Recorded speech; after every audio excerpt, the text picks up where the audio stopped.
வணக்கம்ப்பா. இனிமேல் வெயில் காலம் வந்துடும். வெயில் காலத்தில் நம்ம உடம்பை குளிர்ச்சிப்படுத்தணும்.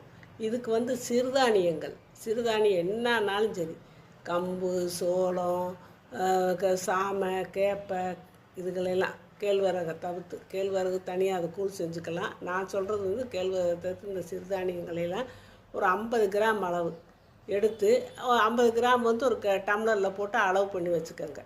அதை எடுத்து சுத்தமாக கழுவிட்டு ஒரு மிக்சியில் போட்டு 1-2 அடிக்கணும். மிக்சியில் 1-2 அடிக்கணும். மாவாக அடிச்சிடக்கூடாது. 1-2 அடித்து ஒரு மண் பாத்திரத்தில் போட்டு நம்ம 1 டம்ளர் போட்டிருந்தோம்னா அதுக்கு 10 டம்ளர் தண்ணி கலந்து ஒரு மண்பானையில் போட்டு நம்ம மூடி வச்சிடணும். மூடி வைக்கணும்னா பாத்திரம் போட்டு மூடி வைக்கக்கூடாது, தட்டு போட்டு மூடி வைக்கக்கூடாது. ஒரு துணி, வெள்ளை துணியில் இப்படி வேடு கட்டி வைக்கணும்னு சொல்லுவாங்க. அப்படி சுற்றி மூடி வச்சிடணும், கட்டி வச்சிடணும். கட்டி வீட்டுக்குள்ளே வச்சுக்கலாம்.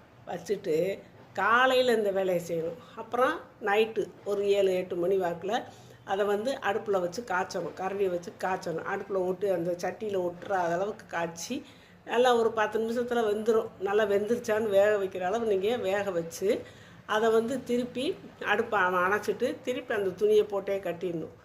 கட்டி காலையில் எந்திரிச்சு பார்த்தீங்கன்னா, நம்ம காய்ச்சும் போது தண்ணியாகத்தே இருக்கும்.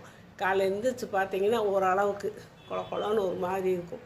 அதை எடுத்து நீங்கள் மோரோ என்னமோ ஊற்றி கரைச்சி, மோர் இல்லாட்டி கூட பரவாயில்ல, சும்மா கூட அந்த நேரத்துக்குத்தே நீங்கள் உப்பு போடணும். காய்ச்சும் போதோ இல்லை மாவு கரைச்சி வைக்கும் போதோ நீங்கள் உப்பு போடக்கூடாது. நம்ம குடிக்கிற நேரத்துக்கு தேவையான அளவு உப்பு போட்டு, தண்ணியாக வேணும்னா கூட கொஞ்சம் தண்ணி ஊற்றிக்கலாம்.